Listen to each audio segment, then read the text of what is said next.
मैं भंवरलाल परमार यूं बोलूं तो आप अपना अपना नाम बोलना।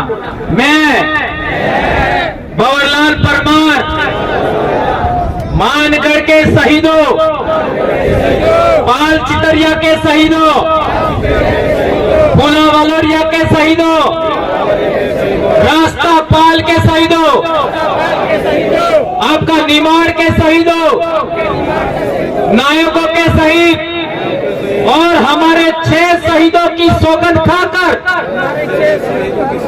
शपथ लेता हूं कि मेरे पूर्वजों की अधूरी इच्छा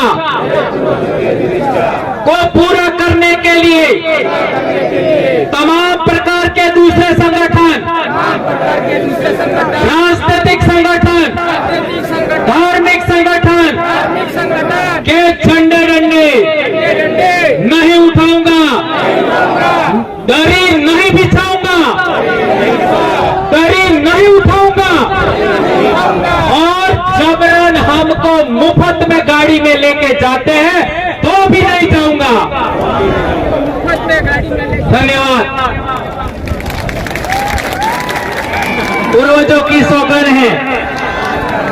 एक बात और समझ लीजिए मेरे भाइयों, ये बात मैंने आपको इसलिए कही है क्योंकि बहुत सारे भाई हमारे सामाजिक आंदोलन में आते हैं, लेकिन अभी तक क्या हो रहा था, 30 साल से तो आदिवासी एकता परिषद चल रहा है, लेकिन 4.5 साल तक हमारे लोग एक जाजब पर आते हैं, एक टेंट के नीचे आते हैं और 6 महीने बाद अलग अलग हो जाते हैं।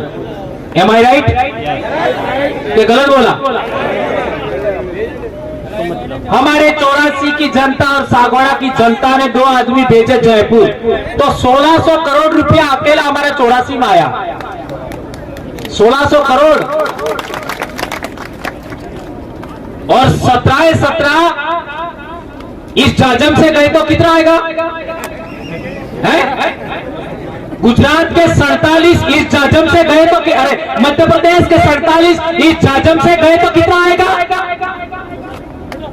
26 या 27 गुजरात के इस जाजम से गए तो कितना आएगा? इसी तरीके से महाराष्ट्र का। इसलिए ये बात मैंने आपको बताई। दोस्तों, अभी तक क्या हो रहा था कि हमारे समाज के लोग दूसरों के झंडे उठा रहे थे, दूसरों के डंडे उठा रहे थे, दूसरों की जाजम बिछा रहे थे, दूसरों की दरिया उठा रहे थे। इस वजह से लोग हमारे मुंह पर मूतने लग गए, इस वजह से हम बिखर गए। अब हम लोगों को सामाजिक एकता कायम करना है।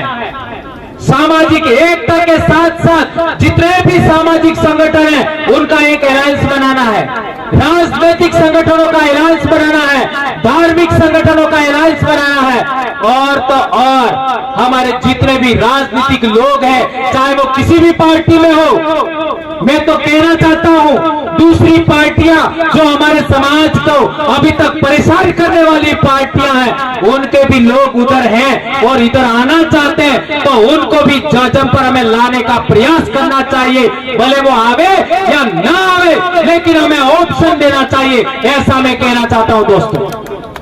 और एक इंपॉर्टेंट बात, हमारे हक अधिकार और आरक्षण से संबंधित जो बातें हैं उनको गवर्नमेंटों को हमें इस चुनाव के अंदर आपका घोषणा पत्र रखिए कि जो शेड्यूल्ड एरिया है उसके थानेदार आदिवासी होना चाहिए। सौगंध खाइए, हमारे शेड्यूल एरिया में जितने भी थाने हैं उनके थानेदार आदिवासी होना चाहिए, तो वोट हमसे मांगो। नंबर 1। दूसरा, शेड्यूल एरिया के जितने एसडीएम हैं, शेड्यूल एरिया के आपका जितने भी आपका डीएम है या कलेक्टर है या एसपी है, वो भी आदिवासी होना चाहिए शेड्यूल डिस्ट्रिक्ट में, तो हमारे पास आइए, अन्यथा आपकी हमें जरूरत नहीं है, ऐसा हमें कहना होगा। हमारे बीच लखनऊ से अभी हमारे कल्पना जी बहुत भी आए हमारे बीच में, उनका स्वागत, अभिनंदन। देख लीजिए एससी समाज के लोग, ओबीसी समाज के लोग हमारी सामाजिक एकता देख करके हमारे बीच में आ रहे हैं और हम लोगों को प्रयास करना चाहिए। आदिवासी क्या उद्बोधन बोलता है? जय जोहार उद्बोधन बोलता है। और जोहार का अर्थ क्या होता है? जोहार का अर्थ क्या होता है? सबका कल्याण करने, सबका कल्याण करने वाली प्रकृति की जय। और ओवैसी साहब ने भी बोला, ओवैसी साहब ने बोला ना, क्या बोला? ये देश किसका है?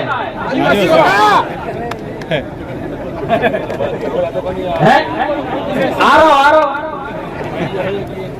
है ना। राहुल गांधी ने भी बोला इस देश का आदिवासी का मतलब क्या होता है? मालिक। बोला ना।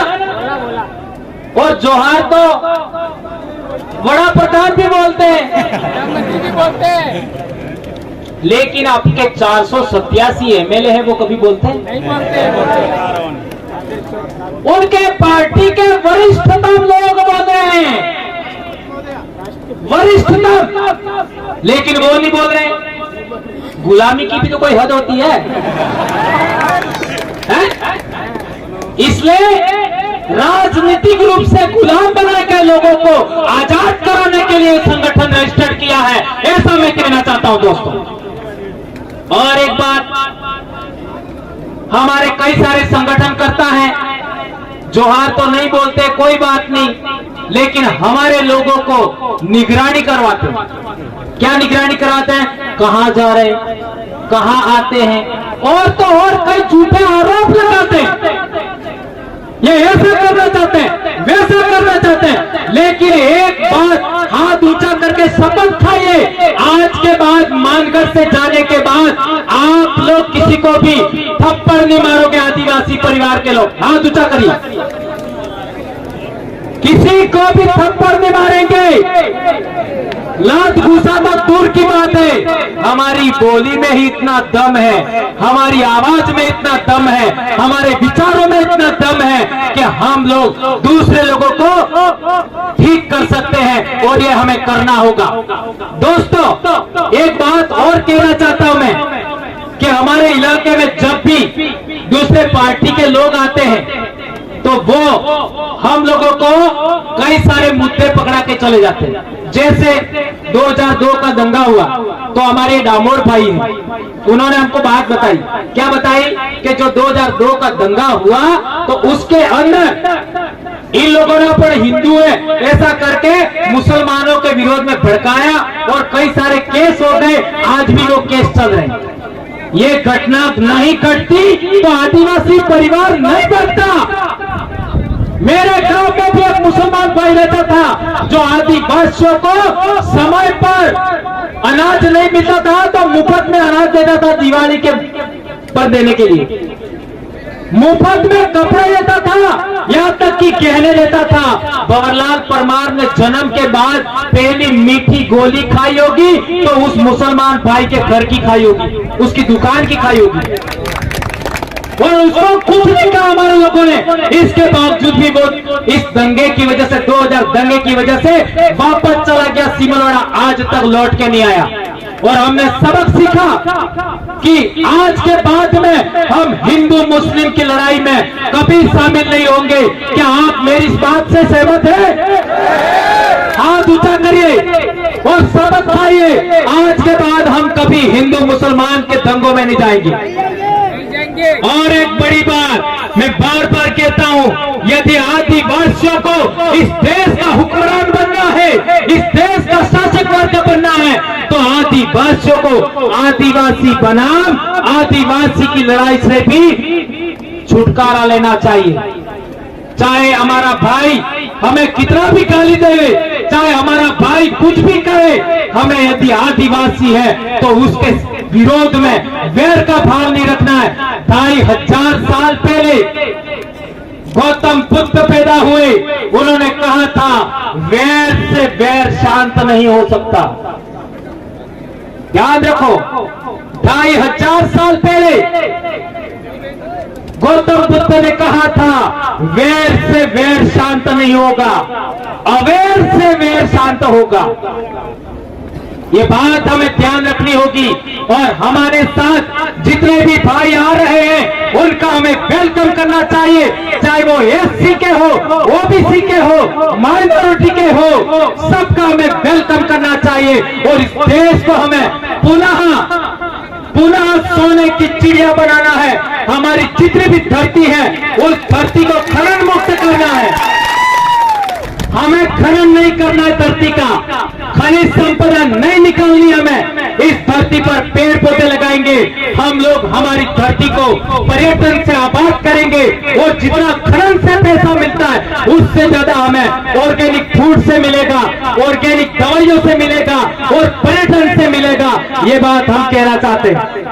एक और बात, हम लोग झारखंड में देख लीजिए, बहुत सारे आदिवासी लड़के लड़कियां आपका फुटबॉल की खिलाड़ी बन रही है, आपका क्या कहते हैं हॉकी की खिलाड़ी बन रही है। तो उत्तर प्रदेश से ओलंपियन विश्व चैंपियन टीमों के खिलाड़ी पैदा होना चाहिए कि नहीं होना चाहिए? यदि होना चाहिए तो आप लोगों को तमाम प्रकार के नशे छोड़ने होंगे, तमाम प्रकार के नशे। ये मैं नहीं कह रहा, संत गोविंद गुरु महाराज ने कहा था कि हमें नशा मुक्त इलाका चाहिए, हमें बिल प्रदेश आपका दारू विहीन इलाका चाहिए। ये हमारा बहुत बड़ा मुद्दा है और इस मुद्दे को लेकर के हम 18 तारीख को ज्ञापन देने वाले हैं। बहुत सारे मुद्दे, हमारा बिल प्रदेश का ज्ञापन आज पिछले बार 156 ब्लॉक में 4 राज्यों में दिया था, अब की बार 200 पार ब्लॉक होना चाहिए। क्या आप लोग करोगे? ये बात हमें करनी है। और एक इंपॉर्टेंट लास्ट बात, बहुत सारे हमारे वरिष्ठ कार्यकर्ता भी यहाँ मौजूद हैं, जिनको हमारे मध्य प्रदेश के भाई धर्मेंद्र भाई बाकी है, हमारे अनिल भाई बाकी है, हमारे दोनों एमएलए साहिबान बाकी है, और हमारी एक अभी बहन आई कल्पना जी वो बाकी है, और बहुत सारे लोग बाकी है। उनको सुने बगैर आप लोग यहाँ से नहीं जाएंगे। और एक इंपॉर्टेंट बात सदा याद रखनी है, हमें आदिवासी बनाम आदिवासी नहीं लड़ना है, नंबर 1। और इस देश का हमें हुक्मरान बनना है। तो हम लोगों को अभी एक झंडे पर, एक झाझम पर आना पड़ेगा, आदिवासी एकता कायम करना पड़ेगा, कमेरा कौम की एकता कायम करना पड़ेगा, दलित वंचित पीड़ित सभी लोगों की एकता कायम करना पड़ेगा। और एक चीज हम चाहते हैं, हमारे लोगों को फैशन का बहुत शौक है, कपड़े पहनने का, सेल्फी लेने का, रील बनाने का, क्या कर रहे हो? गहने पहनने का। तो हम आने वाले समय के अंदर ब्यूटी कॉन्टेस्ट भी रखना चाहते हैं।